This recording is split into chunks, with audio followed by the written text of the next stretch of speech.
Come on guys, last chance, let's get the theme song right this time. 1, 2, 3, 4. Last days of the Chilli Festival. Last days of the Chilli Festival. Last days of the Chilli Festival. Whoa, whoa, whoa. Stop, stop, stop. Oh, for sake. Welcome to us here on the Spooky Story Podcast. That's right, listeners, my ghouls and gals. We've got some special guests for us.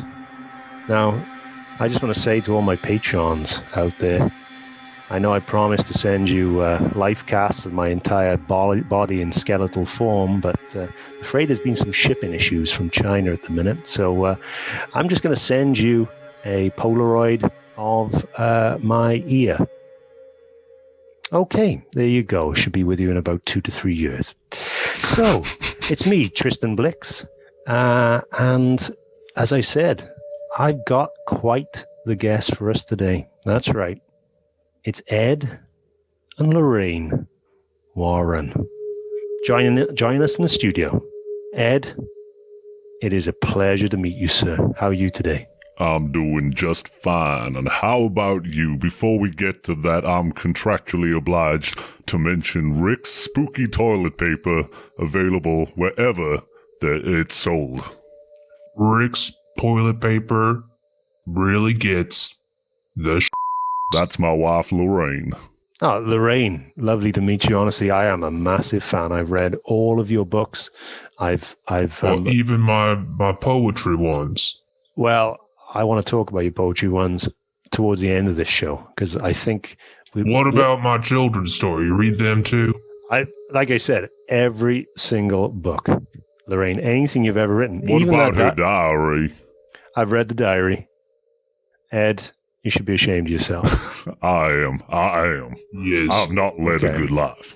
No, you have not. You've treated this incredible woman and a bouffant that goes on for days quite poorly at times. You got to remember, I'm still married to that fine bouffant, and any more of that talk's going to get you kicked right in the throat.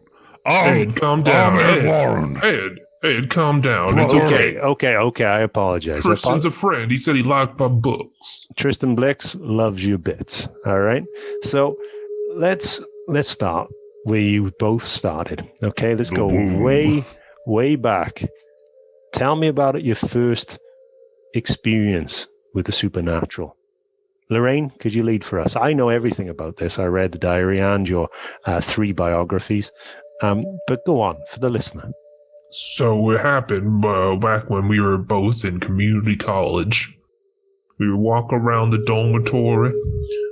We saw what could be best described as ketchup, but we tasted and that was no ketchup. That weren't no ketchup that I've tasted.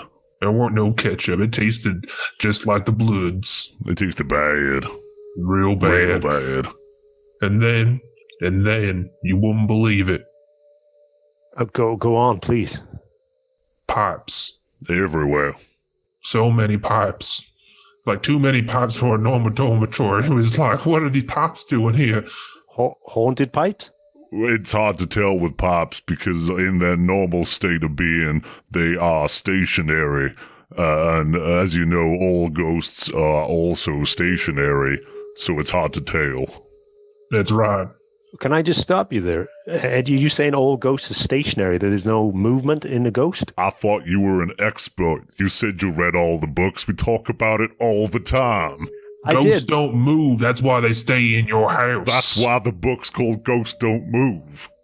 Oh, okay. I must have misread. I thought what you meant by that was ghosts don't move. Move, yeah. Literally, like, stop. Ghosts don't move. I see. I apologize. Yeah, I'm Ed Warren. You are Ed. Thank you. Okay, so community college in the dormitory, haunted with the pipes, ketchup, not ketchup. With the ketchup, which was not ketchup. Slightly irony taste, was it? Yeah, it was like you'd lick the pipe. Okay, all right. So you licked the pipe with Ed, and then what happened? And then the rest is history. We started writing books. We started going to more places with more pipes. Just started like carving out a real career. Some said we should have been a plumber, but we decided to stick with the Conjurings Is it true that your first calls were actually 2 fixed pipes? It was a bit confusing because at first, if you looked on our a business page, our first business name was Pipe Hunters. So Okay. it people really did think that we were hunting them pipes and fixing them, and it was a few miscommunications. Sandy, who we don't speak to no more, she really did us dirty. She got us all dirty underneath her sink. Is that Sandy Thompson? That's right. You're okay. The one who took out the legal action against you. Do you want to talk a little bit about that court case, or should we move on? I've signed a DNR, so can't. A DNR? I'm sorry. I get really emotional when you bring up our legal troubles. Is that because you put Sandy into the coma, which then the DNR applies to? It's because I'm Ed Warren. Okay, Ed. Okay, I let's move on. Right. So I want to talk about some of your most notable cases. Okay, so I'm just going to say the name, and then you just drop it in. We're going straight into 1968. Oh, okay? A good year. A good year. And I've got one word for you. Annabule. Annabule. Is that kind of a like Latin? No, it was actually just your run-of-the-mill standard play. Look, now I know they made it look really spooky in the movie, and it was terrifying, had its own origin story and whatnot. But in real life, it was just your run-of-the-mill standard ordinary pipe. Yeah, they can be kind of hard to tell sometimes. Perfectly still. So still. So in the film, Annabule, I've always known as Annabule. You're putting too much of an emphasis on the bull and not enough on the air. Let me try to get Annabelle. Yeah, no, that's what Hollywood wanted to call it. That's, okay. Annabule. That's another legal action. Now you got me all upset. I'm sorry, Ed. I'm Let sorry. me rub your back. I'm sorry. So you're stating that Annabelle wasn't actually a possessed doll, but was actually maybe a pipe? James Wan thought, just like us standing there screaming terrified at the side of a stationary pipe might not wash with a Western audience. And, he did a lot of good work on the Saw films, which was originally about pipes. And, if you know anything about the Saw films, you know that, yeah. He started off with Super Mario Brothers, didn't he? Is that his first film? No, that was Bob Hoskins. No, the director. The director, was that actually James Wan? I believe so, yeah. I did not know that. But, okay, moving on. So, next case, Amityville. Oh. Take me back to 1975. A good year. Good year, good wine. Good wine. I was very into Sauvignon Blanc that year. You're a Blanc fan, yeah? I was off my Blanc. Yeah. Okay, that was a dark time for you both. So, Amityville, tell me about the story. So, from what we know, it was a possessed house that you would go in. There was some murders involved. There was a demonic presence. Tell us more about this demonic presence. First, you can go ahead and call him Fred. Okay. The demon. The demon had a name, Fred. Okay, and just talk us through, obviously, being a big fan of yours, for the listener, how did you first come across this Fred? So, like most of our cases, we walked in, and then we go straight to the kitchen. Okay. Gotta get a sandwich. Go into the kitchen, make a sandwich. They didn't have any rye bread. That's sort of my favorite. And that's when we knew there was something fishy going on in this house. No salmon either. So walk in, immediately go to the kitchen, make a sandwich with whatever we could find. I believe they only had white bread and, tomatoes.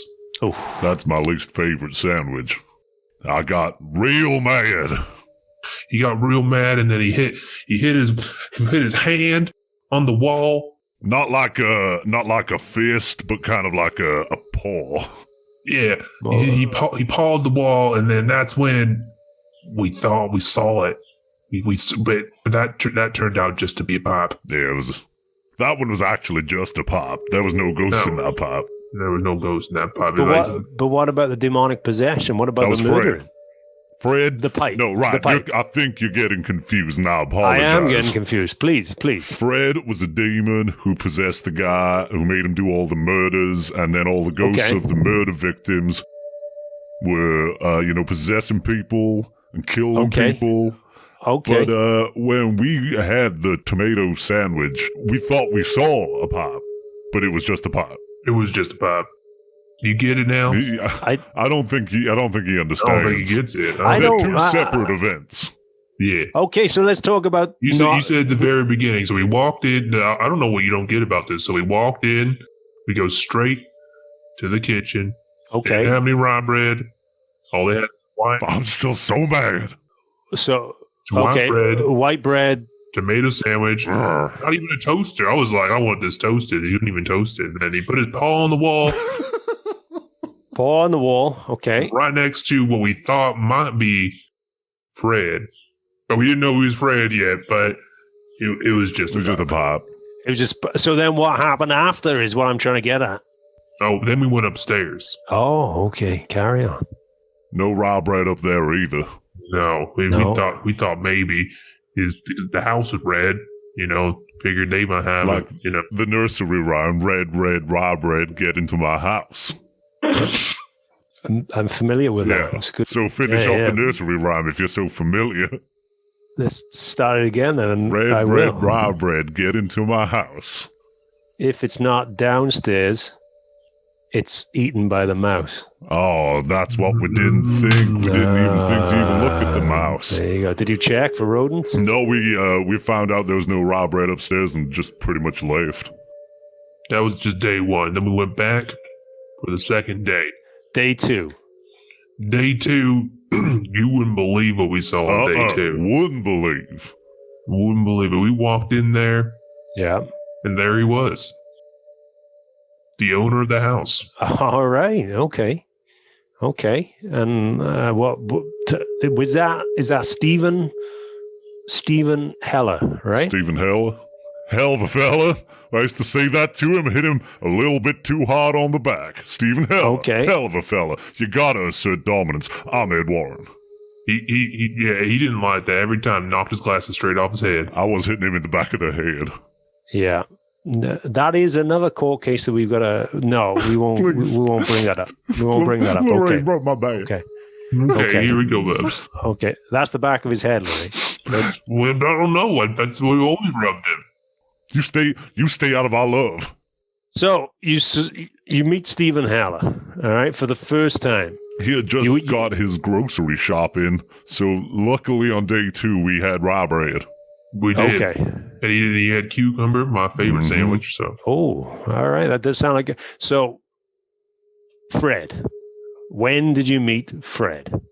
Oh, he was in the basement. The whole time. Oh, okay. Day two? Time. Day two now? Day two, go down the basement, and Stephen Hellafella, he was like, nah, those are just pipes down there. And I was like, let me be the judge of that. What she actually said was, shut up, Stephen. Yeah, that is in the court transcripts from the case. But yeah, carry on. Sorry. So you're going downstairs? Going downstairs, and then I did my patented pipe or demon finder by licking. Gotta lick that pipe. You see, our dynamic as a ghost hunting duo is that Lorraine has all these mystical powers up and inside of her tongue, and I have the car. So you're the driver, Ed? Yeah, driver Ed has a good ring to it, but, I'll lick a pipe. I'm just a guy licking a pipe. If driver's Ed is licking a pipe, driver's Ed is just a guy licking a pipe. But my sweet Lorraine, when my sweet Lorraine licks a pipe. So Lorraine, you lick, so driver's Ed, Lorraine, you lick the pipes.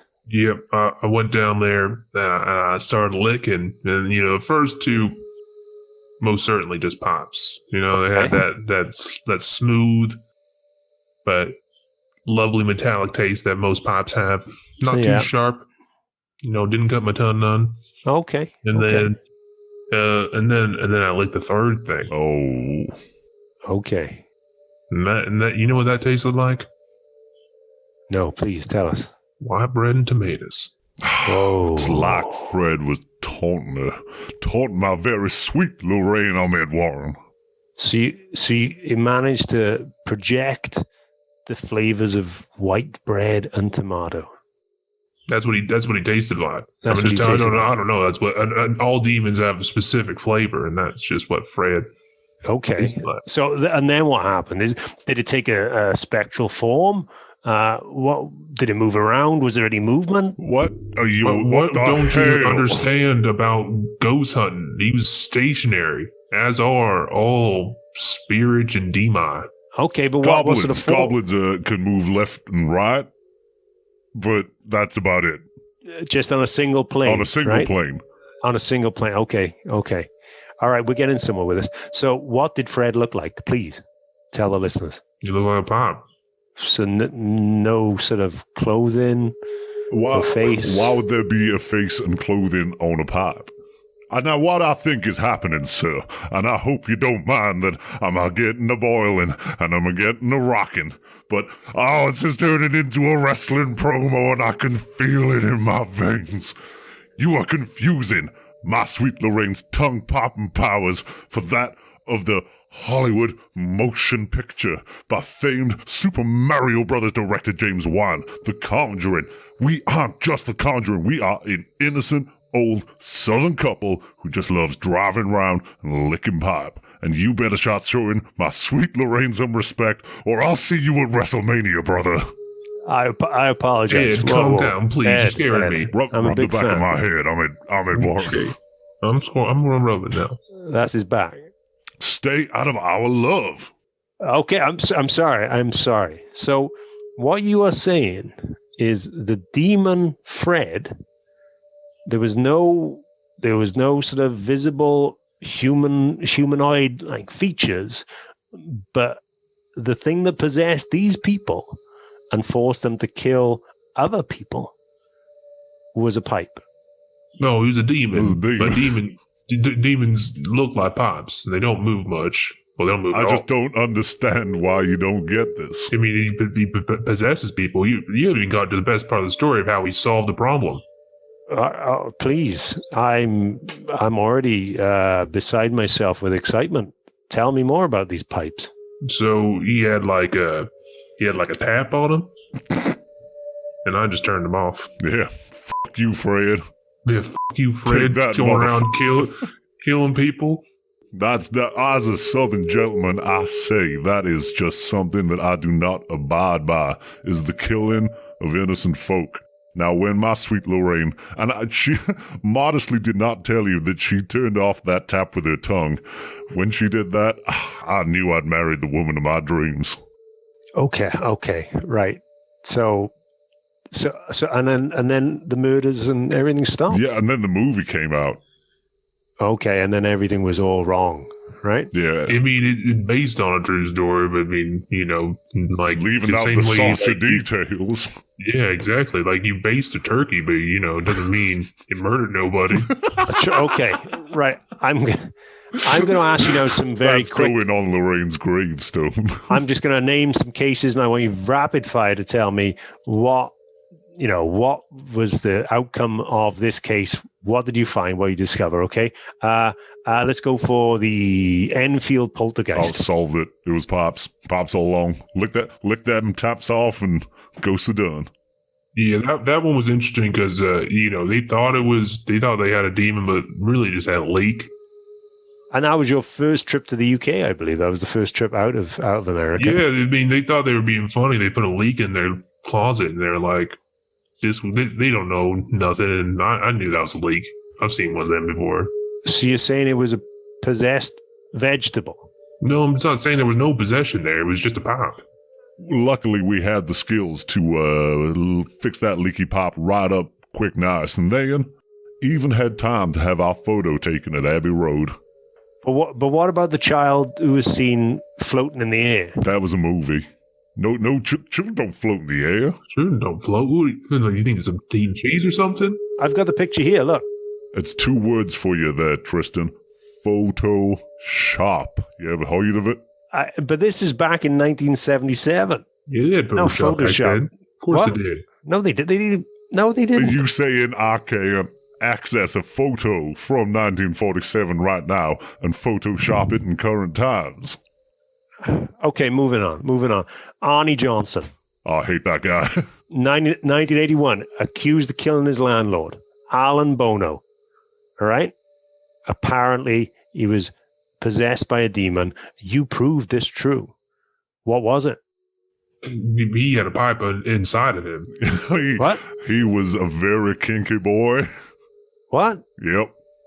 You're saying that he had a pipe inside him? Yep. That case was interesting. So, walking through this house and be like, there are no pipes in here. And then you're like, I have a feeling from pipes, but my tongue gets really wet. It's a Pavlovian response. And, just every time I got close to that guy, I was just like, got a real wet mouth. Okay, right. We're running out of time. I'm just going to rapid fire these ones. The Snechter House, 1986. What caused the demonic possession? I don't think we were actually there. Are you reading this on Wikipedia? No, I've got an extensive list of cases. I don't remember that one. You've written about it, Lorraine. I mean, I write a lot of stuff. I'd love to talk about my poetry. Okay, right. This has been fascinating. One more question then. The Smurl family. Supernatural phenomenon. Oh my god, holy f***. That one actually was moving ghosts. There was demonic possessions. There was witches and werewolves. You wouldn't believe the kinds of scary things that we witnessed in that house. Tell us. Tell me more. This is perfect. Not done, you motherfucking Pops. It was just Pops. This guy's real dumb. This guy's real dumb. So you're just saying that any demonic possession could be cured just by looking at a pipe? I'm just saying, if you go in your house and you hear spooky noises, you probably need to call a plumber. Okay. All right. But not us. We're retired. Yeah. I sold the van. Let's just take a quick commercial break. Hi, Rick here from Rick's Spooky Toilet Paper. Are you scared to wipe up that ectoplasm with other household name toilet papers? Ooh, that toilet paper's wet. Do you worry that the ectoplasm will seep through and get onto your fingers? It's everywhere. Will you then forget to wash your hands and go about your day-to-day business, spreading your ectoplasm to everyone you come into contact with? I got green eye again. Yeah, I washed them, I promise. Has Shanine now had to leave work because she's violently ill with green eye after you lovingly poked her in the eye? What happened to Shanine? I think she's dead. Oh, God. Are you late to Shanine's funeral because your car keys got stuck to your ectoplasmy fingers, you grubby little Can't get it off. I can't get it. Just grab this. Use Rick's Spooky Toilet Paper for all your ectoplasmic needs. Ritz!